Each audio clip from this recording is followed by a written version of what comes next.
Hello, everybody, and welcome back to another episode of the Lil Dudes Insect Academy podcast with your host, Bradon Coy. And I'm very excited for this episode. I'm excited for you guys to hear it. It's with one of my very own professors here at the University of Florida. But before we get into it, I've got a couple short announcements to make.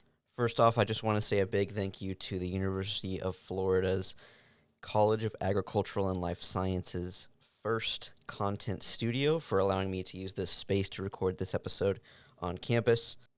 Next up, in case you are new here, first of all, thanks for tuning in. And second of all, consider following or subscribing or sharing or whatever the thing is on the platform that you are listening or watching on. And in addition, Lil Dudes Insect Academy is a nonprofit organization. So as always, we are fundraising to complete this mission of sharing entomology with the world. So if you're interested and passionate about that subject, please head over to our website, leave a donation of any amount. Anything helps, $5, $10, it does not matter. In addition to that, we also have the ability to accept recurring donations. So if you're interested in giving automatically on a chosen day every month, you can sign up for that as well. In addition to that, a free way to support the channel is following us on Instagram, Facebook, YouTube, the podcast places, really all over the place. And finally, before we get into the episode, we will be at ESA, the Entomological Society of America's annual meeting this year in Portland in November. So if you are planning to be there, definitely stop by. We will have a booth in the exhibit hall. Stop by, say hello to me. I would love to meet you. But yeah, without further ado, thank you so much for watching, and enjoy. Hello, everybody. Welcome back to a brand new episode of the Lil Dudes Insect Academy podcast. I am very excited for it today because this is a very special episode, long time in the making, but I'm here with one of my own professors here at the University of Florida, Dr. Anthony Auletta. And yeah, I've been taking his classes for a little while, been getting to know him over the last year or so while I've been here, and we're just going to talk about bugs for a little bit, talk about how he got where he is now, and all about his journey. So welcome to the show, Dr. A. We call him Dr. A, by the way.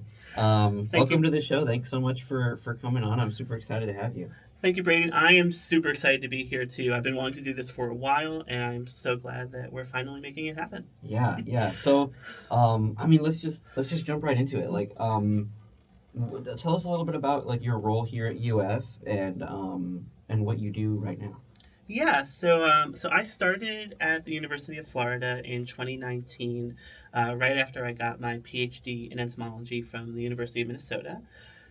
My official title is Assistant Instructional Professor. Mm-hmm. So I am full-time faculty, but my faculty appointment is pure teaching and advising. So here at UF in our Entomology Nematology Department, I teach a variety of courses, including our intro-level course, Principles of Entomology, an upper-level colloquium-style course on social insects, a hands-on spider biology lab that focuses on spider identification. Mm-hmm. I also teach a CURE, or course-based undergraduate research experience course on rotating topics in entomology.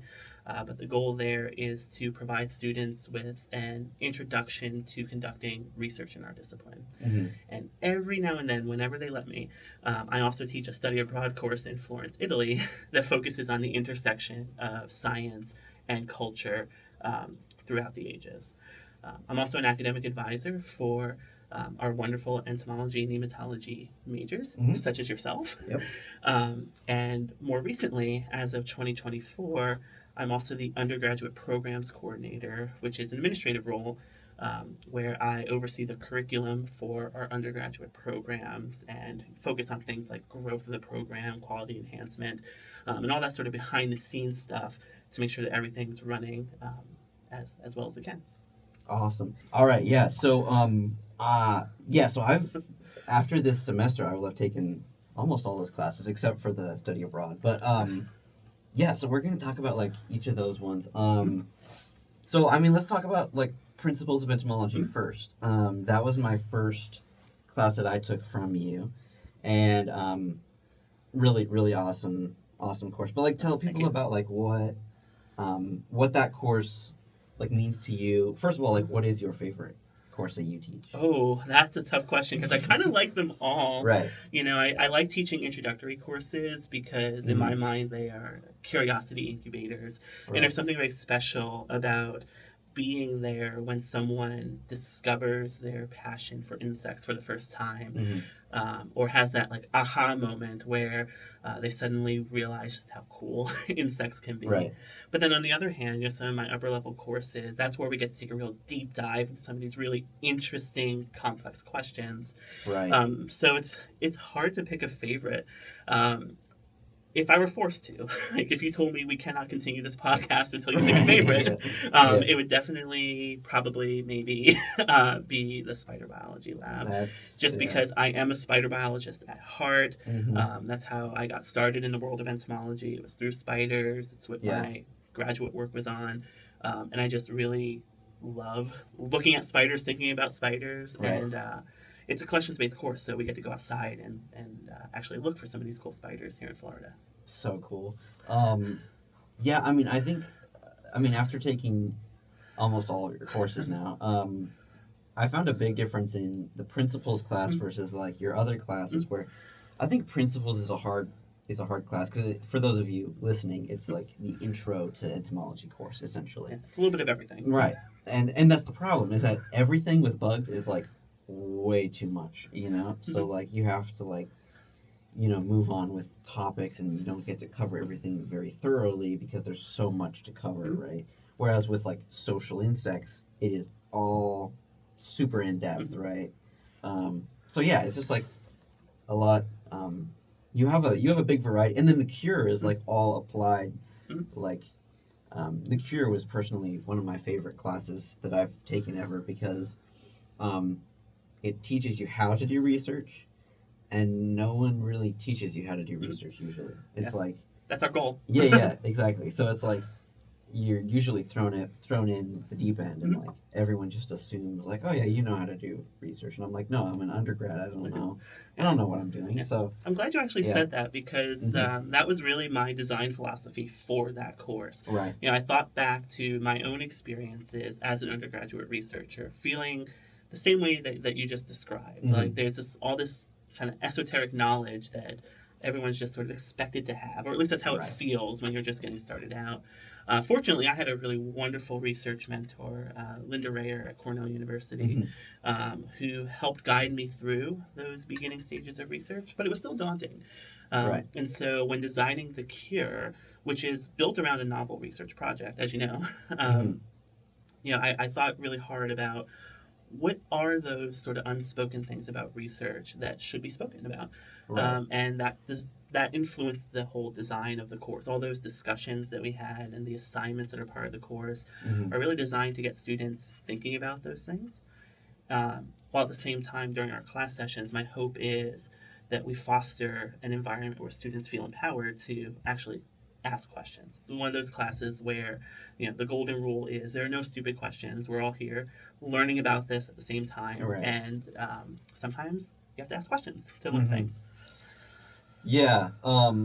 So I mean, let's talk about the cure a little more because it's kind of a unique thing that you've kind of.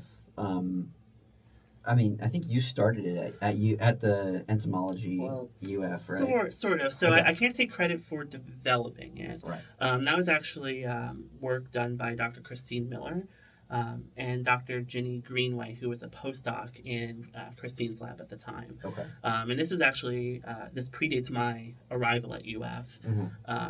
But what I have done that's kind of, my unique influence on the cure is I took that class that they designed, which was initially specifically geared towards their lab's research. And I adjusted it so that it could be applicable to all sorts of different research projects, kind of like a plug and play sort of model, if you will. Yeah. Every time I teach this course, I partner with a different set of researchers here at UF. And one of the things that I do is I help those researchers take one of their ongoing projects and essentially convert it into something that can be done by a team of up to 30 or 36 students who are just starting out, and also achieve meaningful results in the span of a single semester, which is actually pretty challenging to do.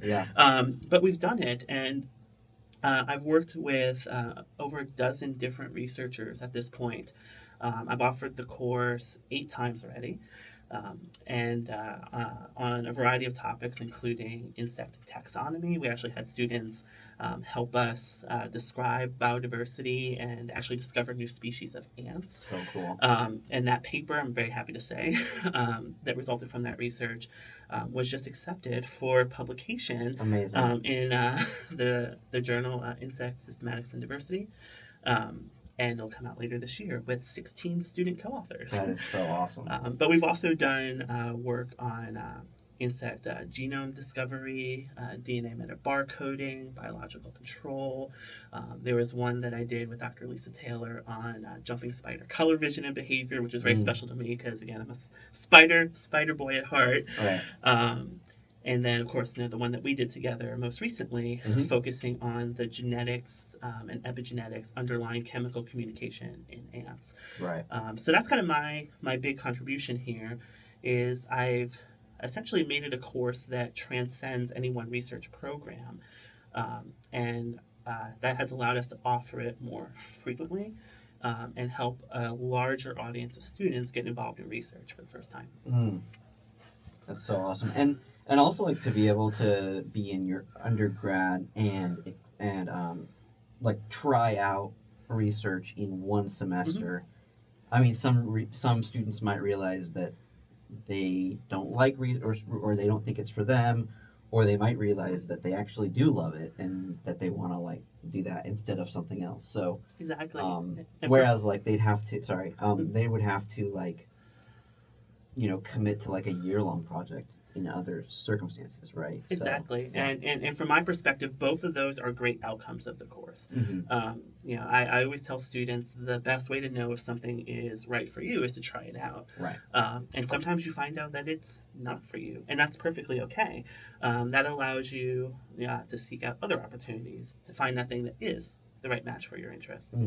But then on the other hand, you might have students who weren't quite sure if research was the way they wanted to go, or if research on this particular topic was where they wanted to go, and then they discover that they actually have a passion for it. Yeah. And then they have all this experience now that they can use to get themselves to those opportunities, including working in a lab as an undergraduate student, and then forward into graduate school internships, all those good things. So awesome.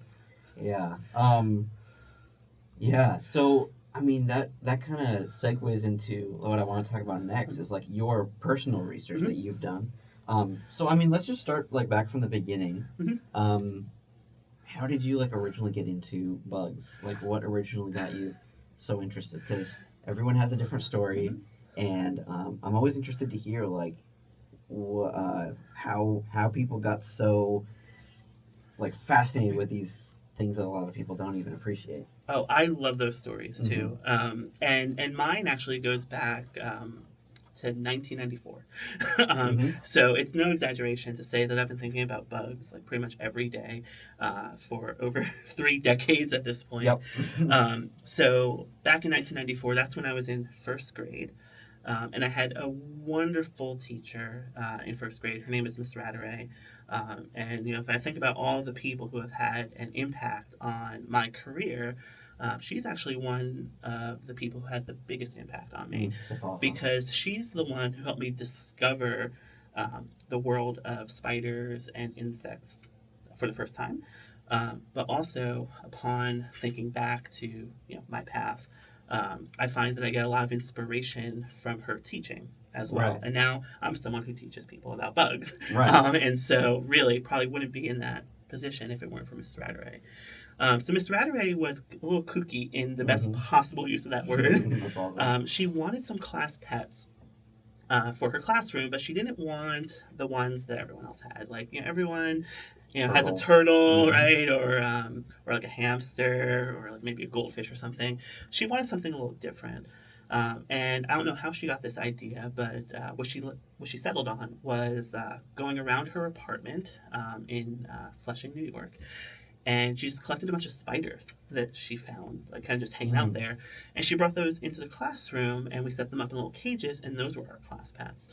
And she used this as sort of an anchor point for a year-long curriculum about spider biology. So throughout the year, we learned more about what spiders do, what do they eat, why are they beneficial, what are some of the misunderstandings that people have about spiders. She read Charlotte's Web to us. It was like a whole immersive thing. And all the while, we had these living spiders in the back of the classroom, and students took turns going back there to feed them and record what they were doing. Not everyone in the class loved that. There were some people who thought they were gross or scary, but I was instantly captivated. I thought they were the coolest things ever. I wanted to learn more about them, so much so that when the school year was over, Miss Rattery actually gave me all the spiders because someone had to take them home. Right. Yeah. And so I showed up at my house on the last day of school with this big box of spiders, which my mom did not see coming. And she was very supportive, but also, she is not an arachnologist like I am. Right. And our compromise was that they lived in the shed. That's fair. That kind of started it all. And, from that point on, I just was super curious about spiders and insects and all these other little organisms I like to call crunchy little animals. Yeah. And so, I would check out books from the library about them. And then, as time went on and the internet became a thing, and I'm dating myself a little bit there, I'd search for information about them on the early internet. This is before Wikipedia and YouTube, right? Yeah. So I was looking at, like GeoCities websites and like the prototypes of like, university extension websites. Right.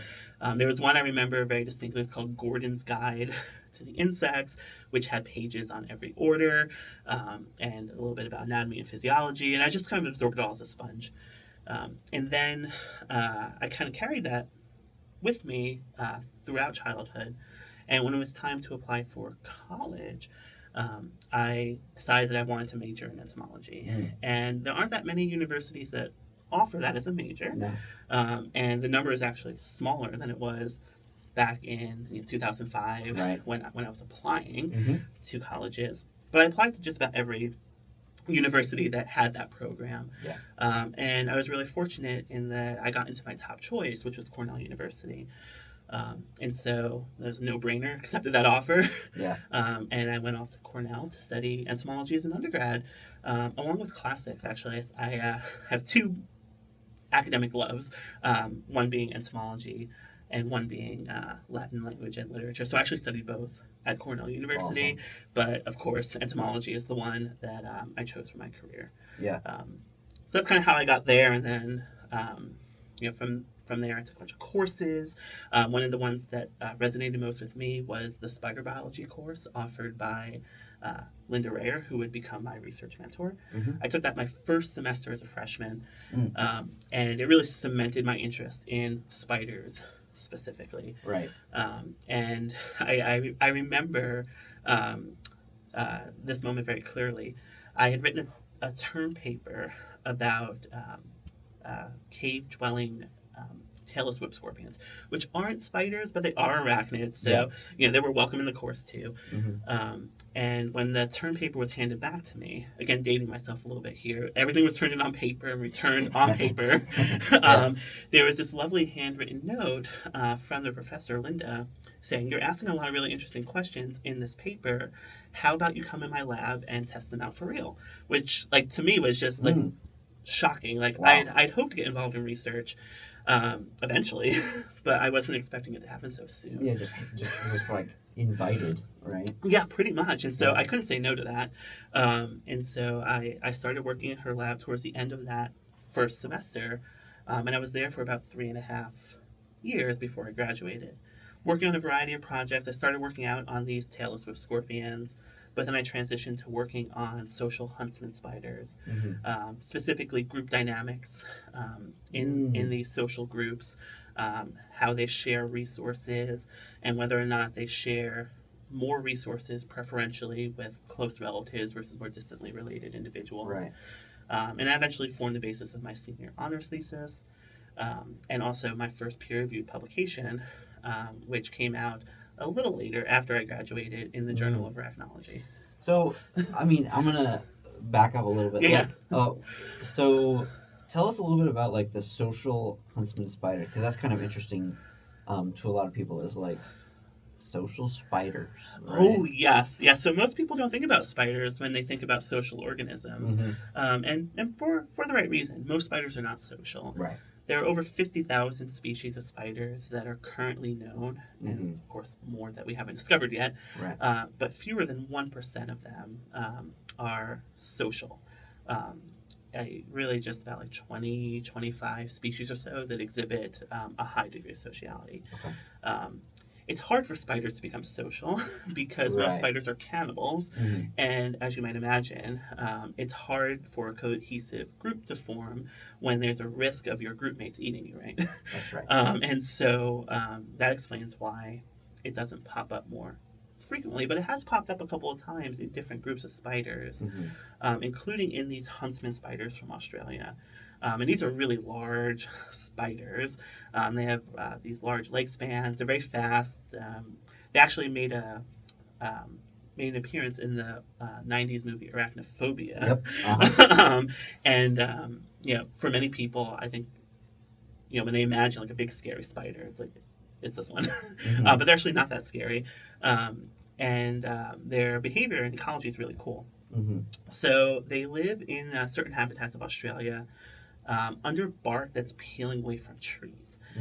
And they, what they do is they'll actually use their silk to reattach that bark to the tree. And they're very flat, and so they live underneath that bark in that little thin space between the bark and the rest of the tree.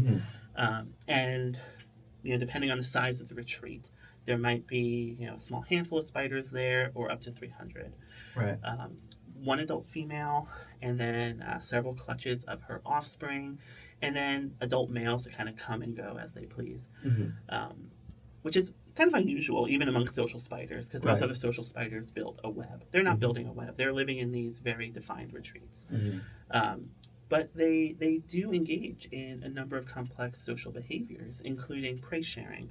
So the larger spiders are the ones that typically capture the prey, usually kind of right outside the retreat on the surface of the tree. Yeah. And then the younger spiders, who are not so capable of catching those prey because they're just too small, they will actually kind of glom on then and share the prey that the larger individual caught.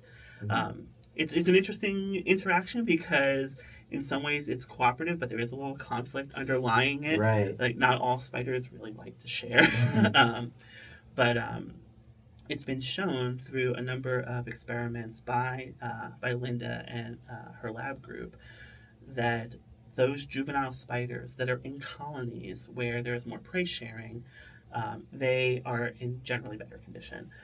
They mature more quickly, they have higher rates of survival, and so there's a lot of benefits to be gained from this social interaction.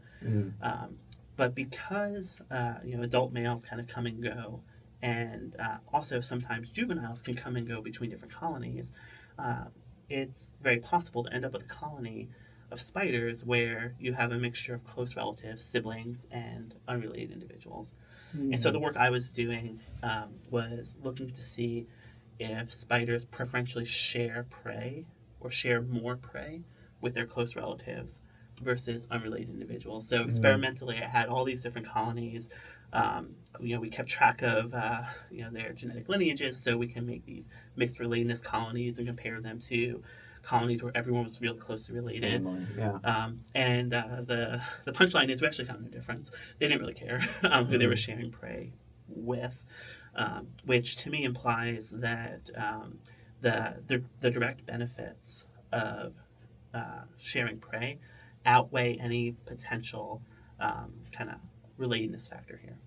Right, but I'm wondering, like, did you see any evidence that they can even tell them apart from, like, immediate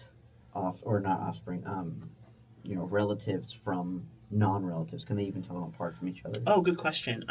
So that wasn't the work I was doing, Okay. but we had a collaborator who was looking at that, and it seems like they can. Like, Oh, they okay. can tell the difference. Social spiders, some of them can't, but some of them can. And I think for this Mm, particular species of spider, the key is that they're very outbred. And so there are a lot of different cues between relatives and okay. non relatives. Whereas in other species of social spider, where there's a lot of inbreeding, everyone essentially has the same chemical signature because they're so related that they're basically clones of each Right. other. Mm-hmm. And there's really no pressure to be able to tell the difference or even much to go on to tell Right. that difference. Hmm. Yeah, that's interesting. Yeah. So that was your undergraduate honors thesis, right? Yeah. Okay. So you went from spiders, social spiders, and social huntsman spiders. So did you like raise them in the lab, or did you like get to go collect them in Australia, or how did you actually do? Like, were you actually like raising them in captivity for this, or Yes, yeah? I wish that I got to go to Australia. The Mm-hmm. graduate student in our lab did, Yeah. and Linda was trying really hard to get funding for us undergrads to go as well, but unfortunately that just didn't go through. Yeah. So the graduate student in the lab, his name was Eric. He would go to Australia periodically, and while he was there, he did some field experiments so that we could compare what's actually happening in nature to what Right. we're doing in the lab to make sure that we don't have any weird artifacts of captivity that are biasing our results. Mm-hmm. But he would also bring back a bunch of spiders with him at the end of the trip. And so in the lab, we had stacks upon stacks of cages, each one containing a colony of spiders. Mm. And what we did is we used a thin piece of plexiglass that was attached to the side of a glass terrarium with a Okay. little bit of Velcro, Okay. creating a very thin space that mimicked Ah, yeah. the peeled off bark, but was see through so that we can actually see what was happening. Oh, that's cool. And when we compared what we were seeing in the lab to what Eric was seeing in the field, we didn't really see any substantial behavioral differences. It seems like they really responded well to having that tight space and were acting like they normally would in the field. And the captivity, captivity rearing seemed to be pretty, like they seemed to be handling it pretty well. Oh, yes, and it was Okay. really easy to breed them Okay. in captivity too. And the reason that we had so many cages is because Eric would collect these spiders from multiple different localities across Australia in their range. Right. And we would keep close records of which spiders came from where. So that when we were breeding them in the lab, we made sure that we had multiple distinct genetic lineages so that we could do some of the experiments like the ones I was doing that required close relatives and others that required genetically distinct or mixed groups. Hmm. So we had multiple lineages over time, and they were all named after the location where they were collected. Right. And then, of course, we had some of these kind of just mixed lineages that, after the experiments, they just sort of stayed in their mixed lineage cage. Right. And you said that like they're really easy to breed in captivity. Is it because of that tolerance for each other and like not as much cannibalism? Is that kind of why you said that, or? I mean, honestly, I said that because all we had to do was just drop a male in the cage, and he would pretty quickly, if he was an adult, he would find the adult female pretty quickly and mate with her. And the threat of cannibalism still exists, Right. especially if she wasn't receptive to mating. Like if she had mated already, she might attack the male instead of allowing the mating to happen. But they also, sometimes it's not the mating that's the issue, but it's actually getting eggs, viable eggs. But in this case, that wasn't an issue either. They would make their egg sacs right there on the side of the cage, and they would hatch, and many of them would survive. It's really easy. And the eggs, it's just kind of a cool fun fact, are bright green. They're really beautiful weird. eggs, yeah. Okay.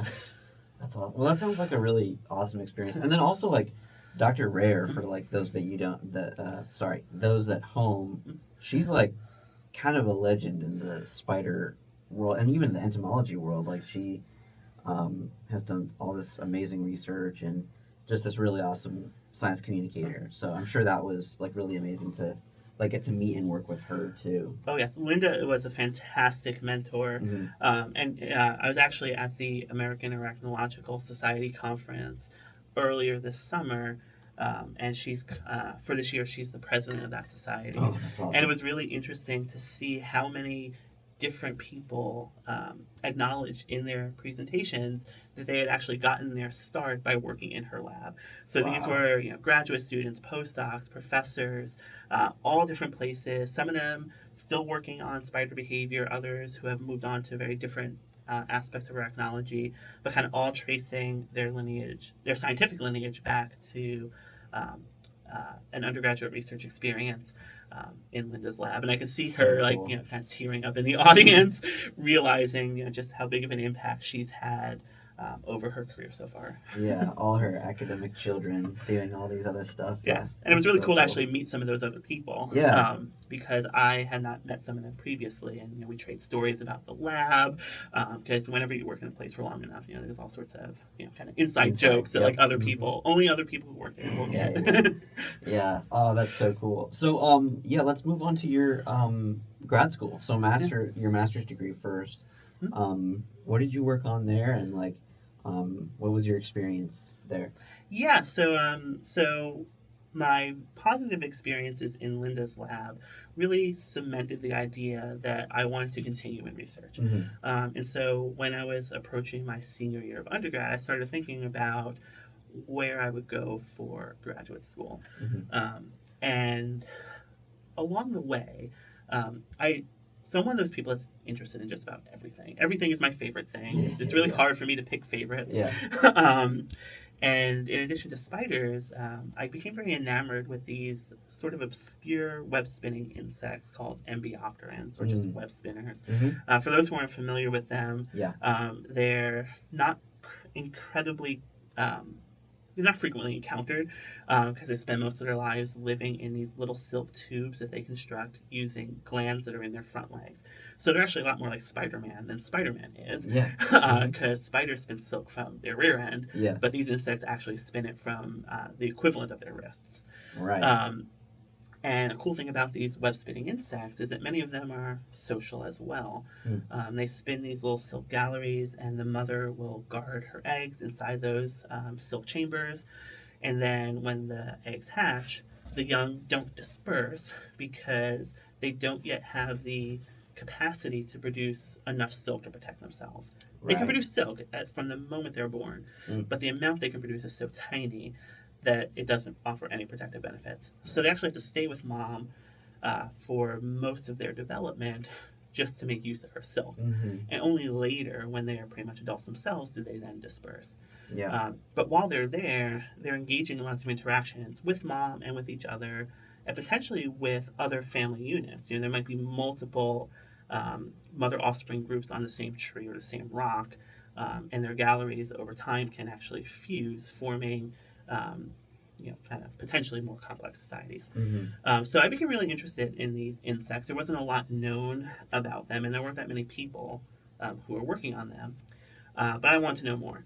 And so I initially reached out to Dr. Janice Edgerly Rooks at Santa Clara University, who had done her PhD dissertation at Cornell in the 80s about social behavior in these groups, and continues to work on them to this day. But unfortunately, she was at a university that didn't accept graduate students. So I didn't want to give up, though. Yeah. And so I reached out to several other people to see if they would be willing to sponsor a sort of collaborative project where they would supervise my work and provide input, but we would also work with Janice, who would supply the web spinners. So that I can do some experiments on their social behavior. And it ended up all working out.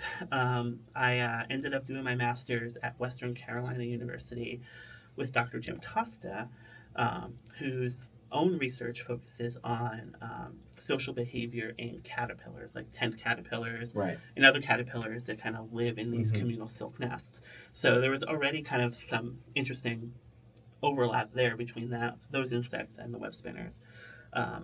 And so he was on board. I went to California to get the web spinners from Janice's lab. I brought them back over. And my work focused on, again, kind of resource sharing. But in this case, it wasn't prey sharing, it was silk production. So I was really interested to see if there was any substantial difference between whether or not males versus females invest differently in silk production in these social web spinner groups. And there was. The males contributed far less, even though they had the capacity to produce just as much silk as the females. Mm-hmm. Yeah, really, really cool bugs. For like, I didn't really know. I don't think I knew about them until I took Principles of Entomology. But yeah, really, really cool. Little. I mean, they really kind of just look like bugs. Like, I mean, they're really kind of uninteresting looking. They kind of look like earwigs, if you guys are familiar. Yeah, they're like earwigs without the pincers. Right. And they're incredibly soft-bodied. Right. Too. Other insects have much more of a substantial armor plating to them. Right. These ones, they have very thin integument. And that allows them to kind of like wriggle around in those silk galleries really easily. But it offers very little protection against predators and the elements. And it's thought that the reason they spin silk at all is because they need to compensate for that. Right? And so the silk is crucial to them because it protects them from parasitoid wasps, from predators like ants. Ants are a really big problem for them. And then also from like rain or UV light. They tend to live either in very moist environments where rain is a problem, or very hot environments where harsh sunlight is a problem. And the chemical and mechanical properties of the silk protect them from that. It's actually one of the most hydrophobic substances in nature. Right. And just fascinating silk in general. I do have a type, it seems. Like, I really like silk spinning organisms. Out of all the insects I could have chosen to work on, these are some of the most spider-like insects. I was about to say, like, they're not the only insects that spin silk. Like, that's not a unique thing to them, but they spin the silk out of their bug hands, essentially. So I think that's exclusive to them, right? I don't know of anything else that spins silk from legs. I always choose my words very carefully when talking about bugs because, with over 1 million species of arthropods, I don't want to rule out any weird... always an exception. There's always an exception, right? But to my knowledge, they're unique in spinning silk from that location. Spiders spin their silk from spinnerets, which are little nub-like appendages on the abdomen, and then things like caterpillars and caddisflies, they spin silk from their mouth parts, and actually some pseudoscorpions, which are tiny little arachnids that look like scorpions without tails. They can also spin silk from their mouth parts. There's lots of insects and a couple of non-insect arthropods that can spin silk or silk-like substances. But one thing that is maybe a little different about the web spinners compared to some of those other ones is just how fundamental silk is in every part of their lives. And that's something that they have in common with spiders. These are two groups whose radiation is tied to their use of silk. That's a good point. Yeah, because a lot of those other insects that you named use them for like reproduction or maybe a pupa or a larval stage or something like that. That's a really good point that I didn't think about, is like the web spinners use and rely on silk for their entire life cycle, like every part. They're never, you don't really ever find them outside of a silk gallery. Like, and if you experimentally chip away at that silk, like if you make tears in it, and these are some of the experiments that Janice did, those pioneering experiments in the 80s, mortality is super high.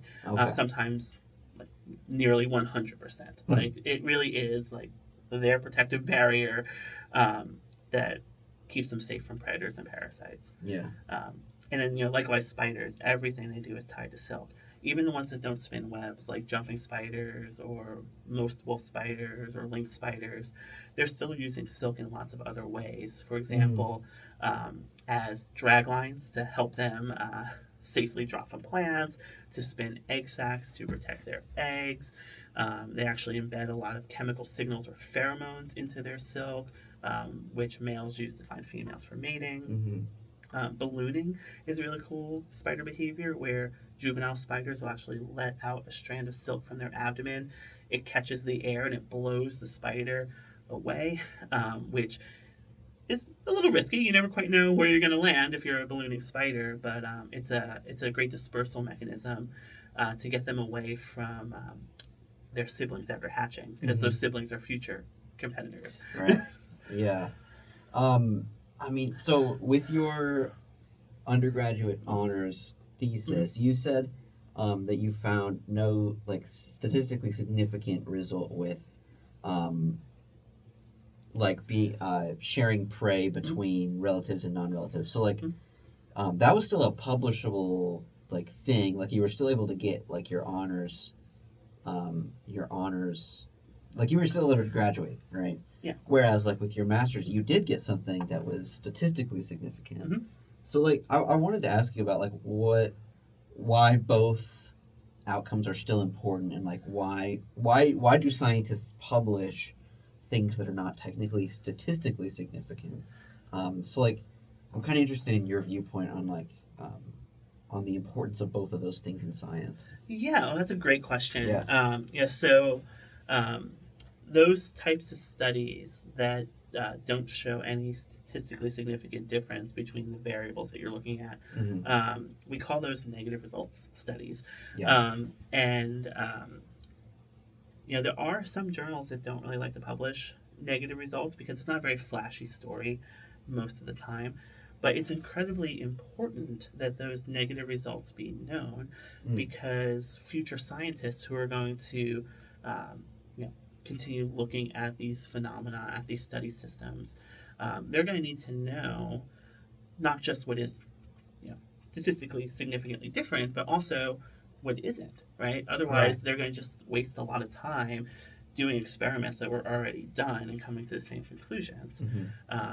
And sometimes those negative results can actually be really interesting biologically. Like in the case of these social huntsman spiders, we really expected to see a difference, right? We expected the spiders to preferentially share food with their close relatives because that helps increase their inclusive fitness, right? The proportion of their specific genes that are going to be passed on to the next generation. That's right. But we didn't see that. And so sometimes when the negative result really defies your expectations, that itself is really interesting. And what we did for that paper was propose new hypotheses for why that difference might not exist. Right. And our current line of thinking there is that for small spiders, in this particular species, access to prey is so limited that it doesn't really matter who you share with. The important thing is that you are sharing prey. And that's kind of how we framed it in that paper. But of course, those other types of experiments where you do find a significant result, those are really interesting too most of the time. And it's all valuable knowledge. Of course. And if we think of science generally as an ever-growing body of knowledge, to me it doesn't make sense to arbitrarily exclude some findings just because they're not the flashy, interesting story that maybe you or your publisher hoped they would be. If we leave those out, we're getting an incomplete picture of what we know about a system. And so I think that if the science is well done, like if the experiments are sound, and you have a lot of confidence that your results represent the actual truth of the phenomenon, it's important to get those results out there. Absolutely. Yeah, I mean that's a great answer, and I think they're just equally, and a statistically significant, finding isn't the whole picture. Is what is kind of what you said. Is like it's not the entire. It's only part of the story, and it's literally only that it's not statistically significant. That doesn't mean it's not literally significant. Yes. Right? And it's also like, if you're thinking about methodology, it's really useful to know what other people have tried and found not to work, right? Right. In my PhD, and maybe I'm jumping the gun a little bit here, Mhm. but in my PhD, I actually moved into the world of neuroscience. Yeah. And I was doing a lot of neuroanatomical work using antibodies and fluorescent markers Yeah. that were developed mostly for insects, Hmm. but using them in spiders. Yeah. And essentially, I had to kind of do a lot of this preliminary testing to confirm that these techniques, these particular reagents work in Methods would spiders. work. Yeah. Whereas it's very possible that someone tried that already, but didn't get good results, and then never published on it because no one wanted to publish a paper like that. Right. And yeah, I found a lot of things that didn't work. Mhm. And I actually included that in my dissertation. Like, these are the things we tried that didn't actually do anything. And then eventually we found specific reagents that did mark the compounds we were looking for in the spider brain. Yeah. Yeah. I mean, let's talk about that then. How about your PhD? You worked on spiders again, so you went Yeah. back to spiders. Yes, I was pulled back into the web. Yeah, exactly. And but totally different neurobiology. Like that's really interesting. So spider brains, like that's kind of something people don't think about. No, it's true. Like, Yeah. even if you look at the whole cast of professional arachnologists, there are very Right. few people that are working on spider neuroscience.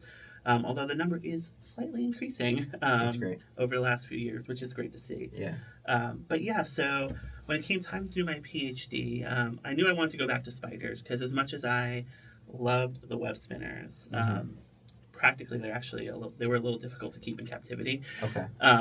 And I love spiders. I miss them. Yeah. And so, but at the same time, I found my interest sort of shifting a little bit. Okay. I've always been interested in animal behavior, Hmm. but I was finding myself getting more intrigued by mechanistic behavior. So trying to see how behaviors actually arise, like the nuts and bolts, kind of like dissecting the watch to see how the watch works. Right. And that led me to the project that I ended up doing at the University of Minnesota under supervision of Dr. Karen Mesh. She's not a spider biologist.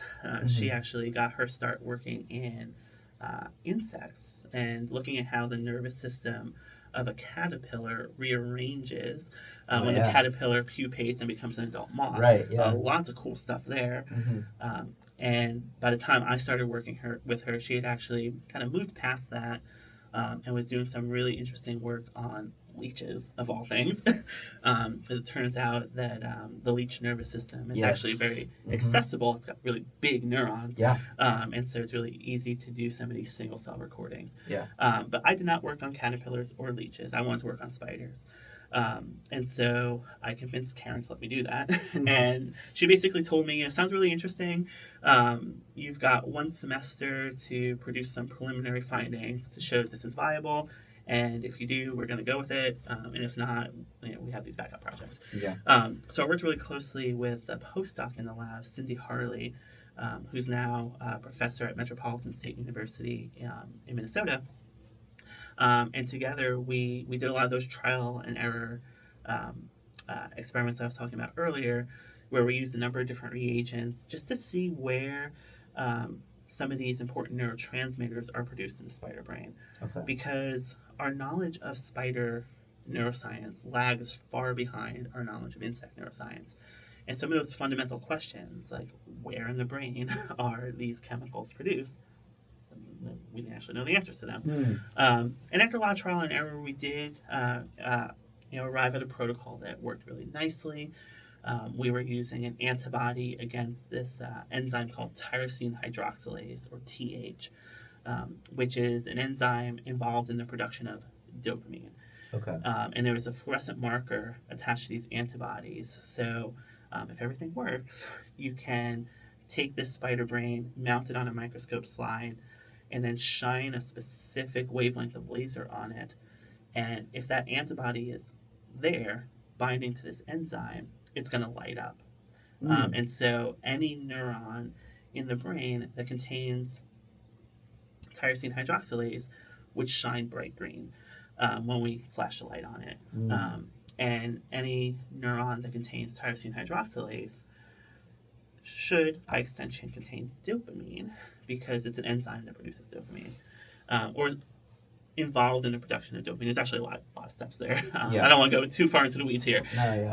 But basically, we were able to localize where dopamine is produced in the spider brain. And we got some really beautiful images. We were using wolf spiders for this. They're nice big spiders, so the dissections were kind of easy. And we showed them to Karen, our PI, and she was like, "This is really cool. Let's go with it." So my whole dissertation focused on these chemicals called catecholamines, which are dopamine and related chemicals like norepinephrine and epinephrine. And the first step was localizing where they are in the spider's brain. And then the second step was trying to figure out a little bit about what they actually do in terms of modulating or influencing the spider's behavior. And we were able to make some hypotheses about that based on where in the brain these chemicals were. We saw a lot of strong labeling in the parts of the brain that receive input from the eyes, which made us hypothesize that something interesting could be happening there with modulation of vision. And what we had hoped to do was some electrophysiology to record for some of these spider brain regions in the presence of various compounds that would either mimic or block dopamine or these other chemicals. Try to really kind of tease apart what it might actually be doing. Unfortunately, we couldn't do that with the spiders because just the way that spiders are built, they're like little hydraulic machines. They actually don't have muscles in their legs to extend their legs. They change the pressure of their blood, essentially their blood pressure, to move like a hydraulic sort of mechanism. That only works if the pressure inside the body is very tightly controlled. And the second you make an incision to dissect out the nervous system or even access it, the spider deflates and everything just turns to mush.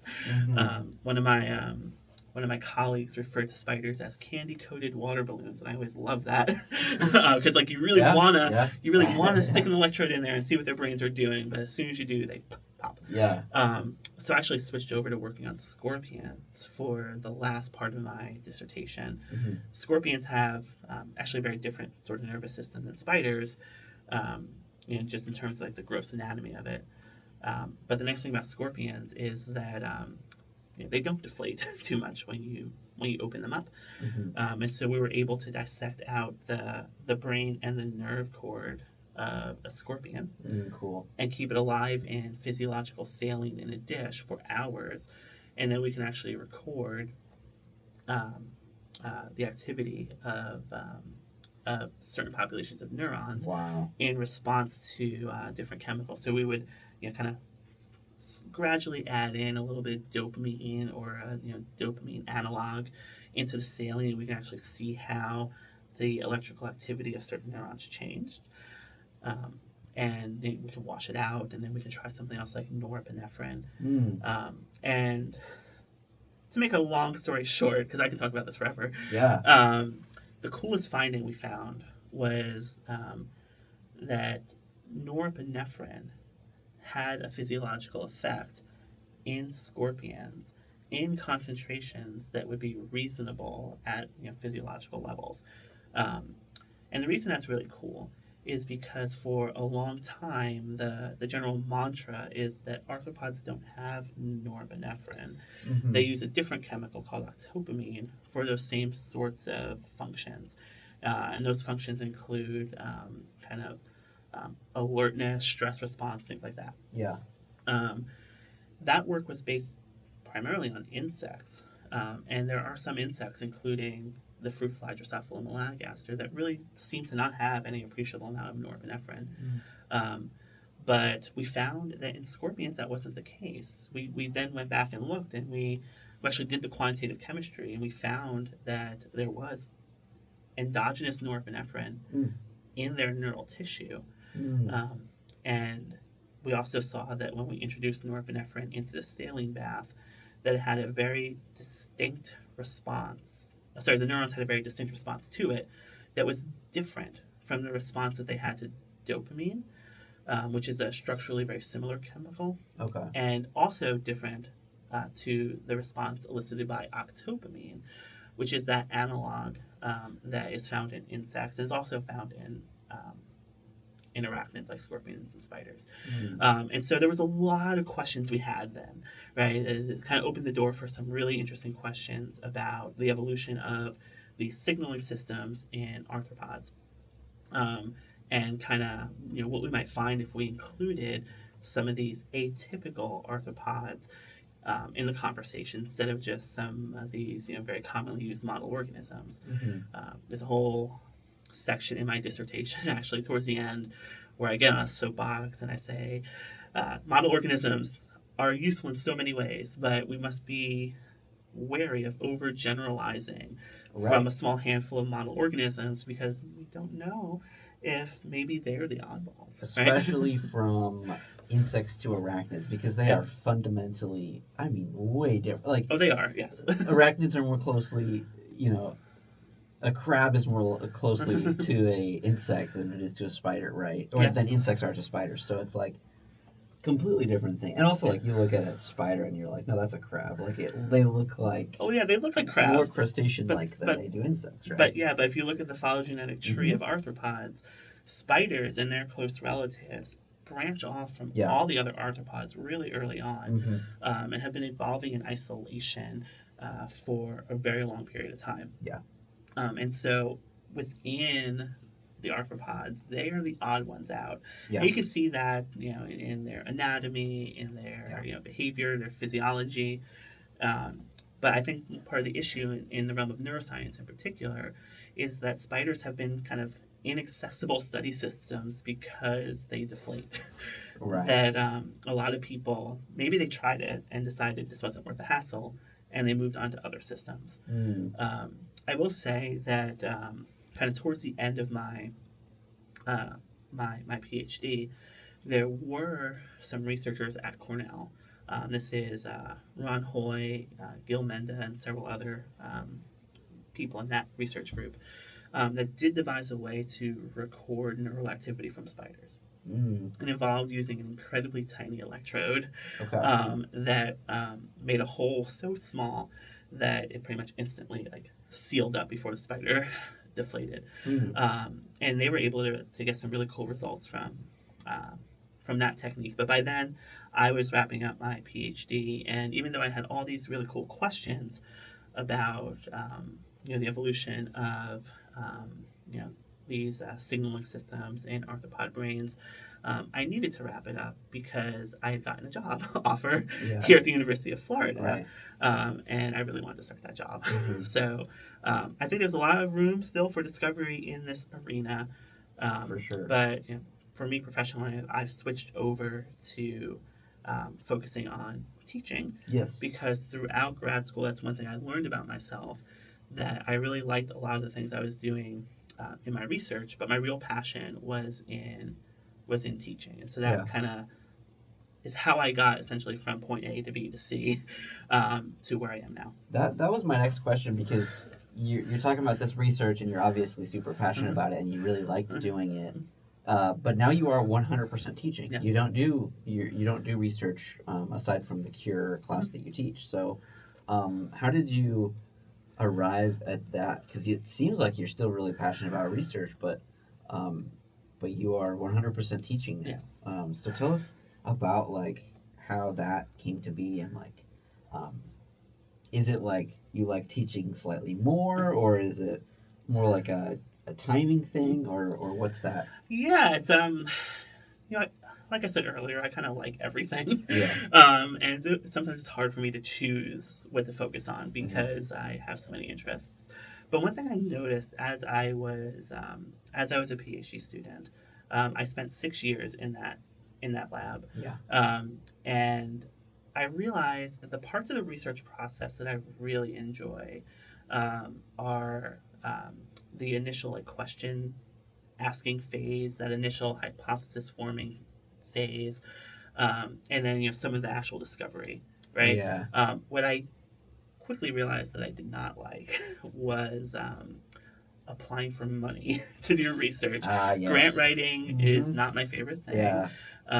And I noticed that as you get farther along in a research career, you actually do less and less research on your own. You shift more towards a kind of a managerial role, and you get a little farther removed from what to me are the most exciting parts of research, right? And I thought, I don't really want that for my career.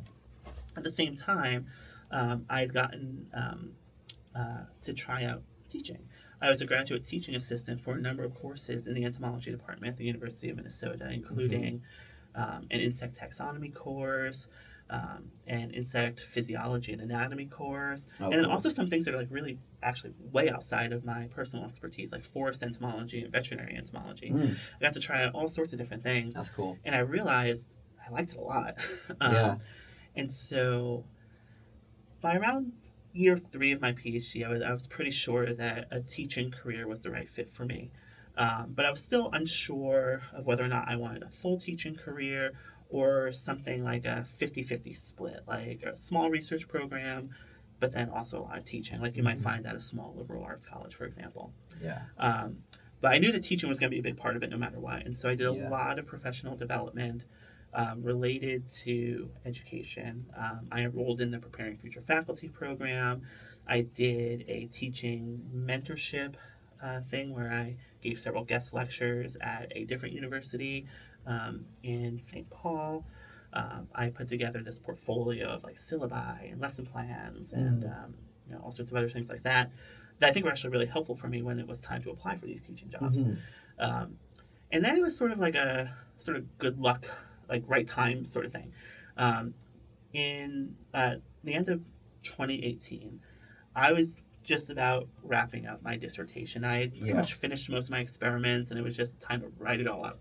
And at that time, one of my best friends, Dylan, was a PhD student here at the University of Florida in the Entomology and Nematology program.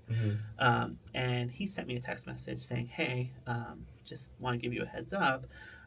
In the next few days, my department's going to be posting a job for a teaching faculty member. Sounds like it's going to be really perfect for you. You should apply. And I'll be honest, my first thought was like, I don't want to move to Florida. It's way too hot.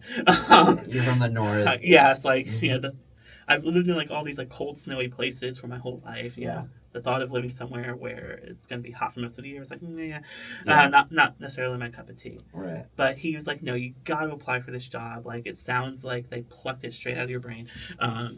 And so I was like, okay, fine, I'll take a look. And when I read the job description, I was like, oh, wow, this is actually really is a good fit for me. Because the position was for someone who would be entirely teaching. But one of the things they would be teaching are these research-based courses, these cures that we were talking about earlier. And the wonderful thing about the cures from my standpoint, in terms of my career satisfaction, is that they allow me to engage in the parts of the research process that I really enjoy, right? Like, that initial discovery phase and helping students grow as researchers. And so it's like, this could actually be a perfect way for me to have everything that I want. And so I applied, and I was convinced I wasn't going to get this job because, I was still a graduate student at the time, and there was a very real possibility that there were other people applying who had a lot more experience than I did. But I got an interview. I was super nervous for it, but I went to it. And long story short, I got the job. And so, I knew that if I got the job, I was going to accept it. So I did. And I actually started the job several weeks before I defended my PhD dissertation. So I moved down here to Florida on August 1st, 2019. And then in the middle of August, so just like 2 weeks later, I flew back to Minnesota to defend my thesis, officially become a doctor, and then I came back down here to continue the job. And it's been incredibly rewarding. I feel really fortunate that not only am I in a teaching role, but I'm able to teach courses about things that I'm really passionate about. For sure. I haven't been assigned to courses that I don't want to teach and that students don't want to take, right? Right. I'm teaching courses about my favorite subjects in the world to people who are choosing to take courses about that subject, right? Like Yeah. no one's forcing college students to take courses about spiders or social Yeah. insects. Everybody wants to be there, is what I've noticed. Yes, and I Yeah. love that energy, you Mm-hmm. know, because it leads to really interesting discussions and just generally a better learning environment for everyone. Mm-hmm. But I still get to interface with research um, through the CURE courses and also through my role as an academic program coordinator and advisor, because one of the things that's really important to me is facilitating undergraduate research. Mm-hmm. I really put a lot of effort into connecting students with research mentors. Every year, I try to take as many students as possible to the Entomological Society of America meeting, Yep. where they can present their research and network with other professionals in our discipline. That's really Mm-hmm. important to me. Um, and so, in a way, I'm kind of doing everything I've ever wanted to do. And Yeah. it's I feel really fortunate that this position opened up at exactly the right time That's for so me. awesome. Because if it had opened up a year earlier, I wouldn't have been able to do it. I Mm-hmm. wasn't done with my PhD then. And if it opened up too much later, who knows if it would have been feasible for me or where I would have been at Yeah. that point. You weren't waiting too long. Yeah. Wow. That's really, really awesome. And I mean, I'm happy you're here because Thank your you. classes are fantastic, and I have noticed that like all your classes are in person. Yes, None of them are online. yes, that's by design. Yeah, I was going to ask you about that. Like, do you just did you have like a negative experience with like online courses in the past, or No, not really. I mean, yeah, I'll be totally honest. As a student, I strongly preferred in-person classes versus me online as well? classes. Yeah, But also as an educator, I feel my biggest strengths are in kind of that hands-on, like real-time conversational sort of learning. right. That's what I like to do. I think that's where most of my expertise is located. Mm-hmm. At the same time, in our department here at the University of Florida, we have a number of other instructional faculty Yes. whose expertise is in online education. Yeah, It's actually something we do really well in our department. I have wonderful colleagues like Georgette Kleiders, Jennifer Weeks, Cameron Jack. Dr. Lee's Yeah, online Dr. Tay classes Lee. are amazing. They're all so good at creating these very captivating, engaging online courses. Mm-hmm. And so I saw my niche as being somewhere else, Yeah. complementing all the work that they're doing.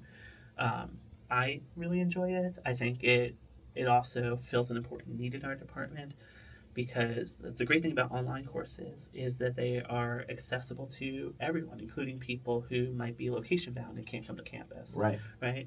But at the same time, we have a number of students who are here on campus. They're paying a ton of money to be here. Mm-hmm. And one of the big benefits of being in an in-person program is having access to these sorts of experiences that you can't get in any other way. Right. And now I'm putting on my program administrator hat. Mm-hmm. The reason why one of the many reasons why our program is growing and so highly regarded in the field of entomology is because I think we do both of these things. We're not Right. shifting towards one at the expense of the other. We right. have high quality, accessible online education for students who need or want that. But then we also have these very unique, high impact, in person experiences that, to use some buzzwords here, create signature experiences for Right. the students who come to our program. Absolutely. Yeah, and then like another benefit of like in person that I found was like the network and like getting to Yes. know your instructors, which is also a really great thing about a small class Yes. and a small department is you get to actually know your professors. Yes. So like I'm doing a research project right now with Dr. Cash, Mhm. and I know her. Yeah, exactly. And that's the reason I know her. It's Mhm. because I go in person to class, and like that's how I got to know her was through the cure in the spring that I took. Yes. So you never know like what will come up if you do take that in person class.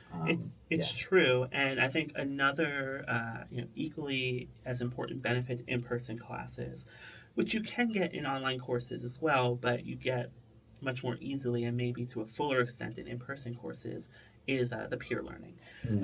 And Yeah. for this, I'm going to draw us to the social insects course, which Yeah. you took earlier this year. Yeah. That's a course that I really love because we dive into these really deep, complex questions. We meet for 2 hours, which is a long time. More discussion based. Yes, it's entirely discussion based, Mhm. pretty much, right? Like, the initial learning happens outside the classroom. You watch some videos, do some readings, but then our valuable time together is spent working through these complex questions together in this sort of, I like to call it a colloquium format. But one of the things I love about that course is that it's not just us on the instructor team imparting knowledge to students. That's a very outdated model of education. Yeah. But rather, we're all learning together. And I think that interaction between students and their peers is incredibly valuable, right? Working through those questions together, discussing with each other. And sometimes we, even on the instructor team, who have been thinking about this topic for many, many years, learn something new from students who are like, well, actually, I read this paper about this. What do you think about that? Or sometimes they just ask me questions that I'm like, I actually don't know the answer to that. I'm going to need to look that up and get back to you. And I think that's a really valuable kind of piece of the puzzle here. Right. And one of the things that makes in-person education especially impactful. And yes, like I said, you can get this type of experience online as well. And people who are experts in online education, they have techniques for fostering this, via various like technologies that kind of simulate discussions. But in my mind, like the best way to do it, if you can, is to like be there in real time, everyone in the same room, and we're just having a conversation. And working through this together. Right. So cool. Well, I mean, like you mentioned earlier, you went to school in your undergrad during the like the evolution of the internet. Yes. Whereas I'm here during the evolution of AI. Oh, right? yes. So I was curious, like what that has been like to adapt to, because you've been teaching since 2019 or 2020, and this is a very new thing that you've had to like learn about and understand is AI and AI in the classroom and like learning, and what's been like your experience overall with dealing with it, both with students and also like your own use of it, and where do you see it like going in the future? That is such an interesting question that I have lots of opinions about. I will say, we're still in the very early stages of this, where like whatever I'm gonna say right now, like might be very different from my opinion like next year or like 5 years from now. My general opinion on AI is that it can be pretty useful if you use it in the right way. But what I notice as an educator is that a lot of people aren't using it the right way. And I think if you use it in the wrong way, it has potential to have the opposite effect. It won't enhance your learning; it'll actually detract from your learning. And so my general view of AI in the classroom is that it really depends on the type of course. In an introductory course like Principles of Entomology, I actually don't really allow any AI use in that class. I can't control what students do outside the classroom, of course, and I know the students are probably using it anyway. But most of the assessments for that course are in class, where we don't use AI. And the reason for that is not just to like kind of impose unnecessary barriers or because I'm a Luddite or anything.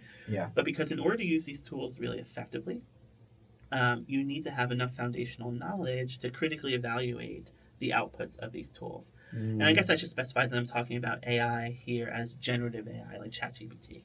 There's lots of other types of AI. Most people are familiar with is yes, but there are other types of AI that are like totally different that I'm not considering here. But for things like ChatGPT, it's not actually a lookup tool at all. It's not like ChatGPT is searching a giant database of information and pulling answers from it. It's generating sentences that sound plausible, but might not actually be true. And in order to use this tool effectively, you need to be able to know when it's telling you something that's actually true and when it is not. Mm. And so in an introductory class, when you're just building that foundational knowledge for the first time, AI can actually greatly interfere with the learning. Yeah. Right? It can like reinforce incorrect information, Especially with bugs. especially right? with bugs. Yeah. It doesn't always get it right, and I've Yeah. tried. I've run all of my assignments through ChatGPT just to see what it might say, and it said some wild things. Yeah. Gets it right a lot of the time, of course, but Okay. it's wrong enough that you really do need to be able to critically evaluate it. Mm. And once you get into kind of upper level courses, you already have that foundation. Then AI can be pretty useful. It can be a great way to give you feedback on things that you've written already. Mm-hmm. That's one of the ways I suggest that students use it. Actually, in the Cure course, for example, one of the things that we do, our capstone project, as you know, is creating a research poster where you go through your experimental design, your results, your conclusions, all that.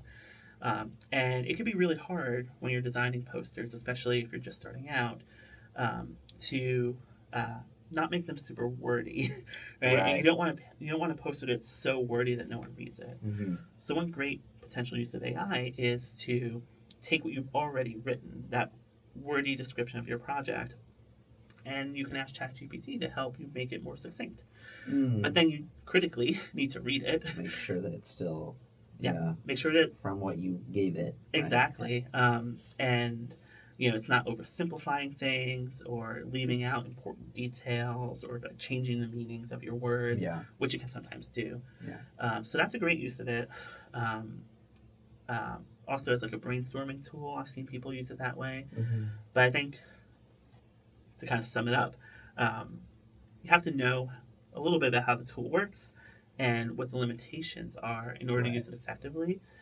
And it's like anything, like in moderation. It's kind of like candy. Like candy tastes great. That's why people love to eat candy. But like you shouldn't eat candy like for every meal, right? It has long-term health consequences. Same thing with AI. If you use it too much, you kind of risk relying on it too much. Right, and it's like doing all your thinking, right? Yes. Quote unquote, for you. Yes. Right, and now you don't know how to actually think through and do an assignment on your own. Yes. Right. And it can also like erase that individuality. Mm-hmm. And for sure. I think that's an underappreciated aspect of science. Is it's not like we are data generating robots, right? Like it's important to develop your own voice and identity as a scientist. And if you outsource that to AI, then you're just going to sound like everyone else, and you're not really setting yourself apart as a leader in your field. Right? You're kind of just like blending into the background. And so for all those reasons, I think we should be cautious about how we're using AI. But I think it's too extreme to say never use it ever. Right, of course. Yeah, I mean, I kind of have a similar viewpoint on it, where it's kind of like a calculator, right? Yes. Where when calculators, first entered the classroom, it was like, no calculators are allowed at all, right? It's like, or even laptops, right? Yeah. No laptops allowed in the classroom or whatever. Yeah. And now it's like expected that you are allowed a calculator in the class. Yes, but not when you're first learning arithmetic, right? Right. Like it's really important that you build those skills first. But then by the time you're taking like pre-calculus or calculus, you already know that part of math. And so the calculator, it's not replacing your learning; it's just making the task a little easier. But crucially, faster. You already know, and that allows you to be more efficient as well. Yeah, that's a good point, because you know what the calculator is doing when you hit that certain key. Yes. Right. Yeah. Yeah, and if the calculator for whatever reason like gave you a wrong answer, like you'd be able to spot it. Mm-hmm. But even if we assume that the calculator is never wrong, still having that fundamental understanding of how this works can be really valuable too, because if you have to look up every step of a problem every time you do it because you didn't build that foundation, you're actually much less efficient at what you do. Right. Whereas, to go back to entomology, if you take a course like Principles of Entomology and you build an independent foundation in, being able to identify insects, know their structures, know their behaviors, then when it comes time for you to apply that information, whether it's in an upper level course or in your own research or other careers, it's much faster to do that. Like you don't have to stop and say, oh, I here's this insect. I need to like figure out what order it is. You already know what order it is because of your knowledge, and then based on your knowledge of like where you found it and what it was doing, you've already kind of in your brain narrowed it down to a couple of possibilities, and then from there you can use whatever tools are available to you to kind of really narrow it down, whether that's a book or AI. Although I still think that AI for identification is not quite as reliable. I bet. yet. Yeah. I've done that thing with iNaturalist where and I should say I love iNaturalist for a lot of reasons. Oh yeah, it's awesome. But sometimes if I submit a photo, it'll mis ID my spider for me. Yeah. And I know that because I have that foundation in spider biology. If I didn't have that foundation, I might blindly accept that incorrect identification. Yeah, for sure. Yeah, I mean, let's move on to like your future. Like, what are there any like really cool projects you want to look forward to, or like trips you want to go on, or like maybe even shifting like career path, like any like courses that you're really wanting to implement or anything like that? Like what's like the big plan for the future? Yeah, so that's a loaded question. Yeah. Sorry about that. Oh, no worries. No, I love loaded questions. I ask them all the time in my courses. In fact, I've asked you a bunch of loaded questions, so it's only fair that you now ask them to me. I'm really happy with where my career is right now. Like, as I mentioned, I feel like I'm doing the type of job that kind of is hitting all the high points for me. Yeah. But I never wanted to become stagnant, right? Because even if I love all the courses I'm teaching, if I do the same thing over and over and over again, it might start to get stale, and I might start to lose interest in these things that I love. That's a good point. One of the things about my job in particular that kind of helps reduce that risk is that this cure course that I teach changes every time. And so every time I teach the course, I partner with new researchers. I get to be involved in a new project. Sometimes it's something that I had never thought of doing in the past. Like, I'm not a taxonomist, but now I'm a co-author on an ant taxonomy paper, right? Yeah. So that keeps it fresh. I mentioned briefly at the beginning of our conversation that I occasionally do this study abroad course in Italy. Yeah. That has been a fantastic experience. I've done it twice so far. And if I'm thinking about kind of new things for the future for me, I really would like to increase my involvement in study abroad and potentially develop some new programs that really would allow me not only to travel and have the time of my life there, but also hopefully kind of help students appreciate this sort of intricate relationship between science and human society. And big benefit of doing it in Italy as well is it brings me back to my classics background from undergrad, which I mentioned earlier. I never really thought I would have an opportunity to kind of do both at the same time professionally. But then I went on this study abroad trip and teaching students not just about the impacts of insects throughout history, but also about depictions of insects in like ancient Roman art. And it's there was one session where we left the classroom and we had a discussion in an ancient Roman amphitheater that is like over 2,000 years old. We were just sitting there on these steps that like people. Cool. I know, right? Isn't that incredible? So I'd like to do more study abroad programming, including expanding what we do in Italy, and then potentially maybe even thinking about going to some other locations. And then, for my spider course, I mentioned that was like my special favorite because I'm a spider biologist. One of the things that I've been creating for that course is a reference collection of spider specimens that will help students learn spider identification. One of the best ways to learn it is to look at specimens from different taxa that have already been identified, and that's how you get to learn those structures. You can compare your specimen against them. And I'm really proud to say that our spider teaching collection which Dr. Taylor and I started from scratch just a few years ago, now has over 2,000 specimens, Wow. ranging across 53 different spider families. And for reference, there are 138 spider families in the world now. So we're making good About progress. halfway. We're Yeah. about there, and about 79, I think.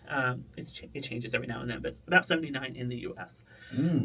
So one of my goals is to kind of continue growing this collection, which will take me to all sorts of cool places Yeah. to Get collect all sorts of cool spiders. All the U.S. families. That would be amazing. Yes, and Yeah. so we've got just about every family that we can get in Florida. There are a couple of rare ones that we haven't gotten yet, but with time we will find them. I'm 100% sure of that. Yeah.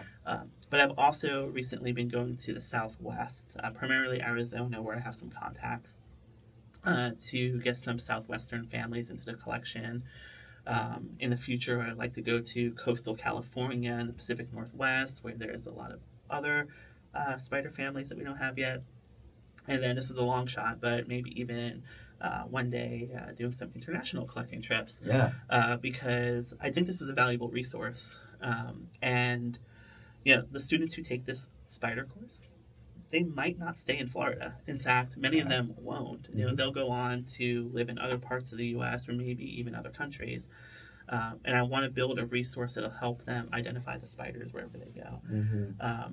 So these are some interesting projects that I'm interested, that I would like to do. But generally speaking, I think I'm very content in the job I have now. I love the courses that I teach. I love the interactions I have with students. I'm really quite fortunate to have really wonderful, supportive colleagues. So I don't want to change any of that. Yeah. If I could develop new courses, because you mentioned that too. Yeah. Some ideas. Yeah, I have lots of ideas and not enough time to do them. Is always the thing. Yeah. But if you look at the courses that I currently teach, they touch on all the different aspects of my professional interests, mostly, right? I have a course about spiders. I have a course about social behavior that gets back to my roots, studying social spiders and web spinners. I have that intro entomology course that really brings me back to that moment that I became excited about bugs in the first place. Yeah. I even have the study abroad course where I get to bring in a little bit of my plastics training. The one thing that's kind of missing right now is my interest in neuroscience. I would love to teach a course on bug brains, and I don't know if that would be a general education course, where it's like all the cool things that bug brains do, or maybe a more advanced elective course for entomology majors about invertebrate neuroscience, methods and principles of neurobiology at like a more detailed way. Yeah. Or maybe both. Maybe just like neurobiology of invertebrates. Yes. Like Oh, yeah. that, Lots right? of cool worms out there. Yeah. And Maybe, yeah, maybe arthropod. Maybe. Yeah. Yeah. I mean, it would be so much fun, I think. And I think also potentially useful. For students that maybe want to go on to do research in insect behavior, physiology, or even like applied things like pest management. Most insecticides target the nervous system. Yeah. Right. So knowing how the nervous system works is actually really crucial. And for undergrads and graduate students, that could be really handy information and one that we don't really have in our curriculum yet. Yeah. So I would love to develop that course. I've actually thought about what it would look like. One day maybe I'll have time to do that.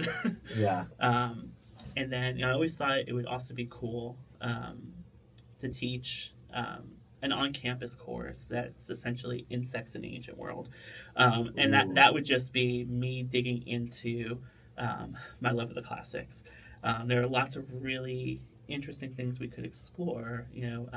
Authors like Virgil and Cato the Elder wrote a lot about agriculture, and in that they also wrote about honeybees and other insects that they encountered. And then there are also a number of poets who used insects metaphorically in their poetry. And this would be a course where we're probably not reading the Latin originals because that would limit the audience substantially. but maybe looking at some translations of those ancient works and kind of again thinking about that interplay between culture and science. Like, how do we view Yeah. insects and spiders? How did we view them in ancient times? How does that compare to how we view them now? And weaving a little bit of biology in there. That would probably be more of a general education course that Yeah. students would take maybe freshman or sophomore year to fulfill like a humanities requirement or something. I think that would be a lot of fun, and maybe even something I could partner with someone in the classics department on. Yeah. But again, lots of ideas, For sure. and speaks to my kind of like I said, I like everything. Yeah. So cool. Well, we're just about at that time. But yeah, thank you so much for chatting with me. I mean, this was super cool. I know, I've been getting to know you for the last year or so. So like, I've heard a lot of these stories, and I just wanted to share them with you guys back at home. So thanks so much for taking the time to chat with me. Oh, of course, my pleasure. Yeah. I really enjoyed this, and if I were to make like a closing remark, if Go for it. Go for it. One thing that people ask me all the time is, "What's your favorite thing about entomology?" It's like, oh my god, what a question. I've actually spent a lot of time thinking about it, and I could say, oh, it's because of how beautifully diverse insects are, which is true, or all the cool behaviors, also true, all the important ways they interact with people, also true. But as I go on, I realize that my favorite thing about entomology is actually how it has changed the way I view everything. Entomology it trains us to look closely at things that we might have otherwise passed over. Yeah.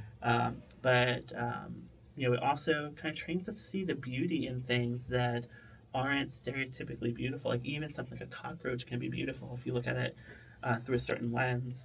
And it also trains us to be curious, right? The more we learn about these fascinating animals, the more questions we have about them. Yeah. And I found that permeates throughout my entire life. Like I view things so much differently after becoming an entomologist.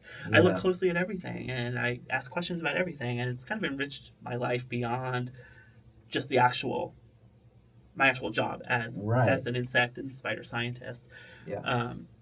And so, for anyone who's listening and thinking about entomology careers or just entomology for fun, I would say that's for me the coolest thing about it. Yeah, great answer. Well, thanks so much again for Thank you for having me. for chatting, and yeah, it was awesome. Yeah, thank you so much, Bradon. I'll see you in class. Yeah.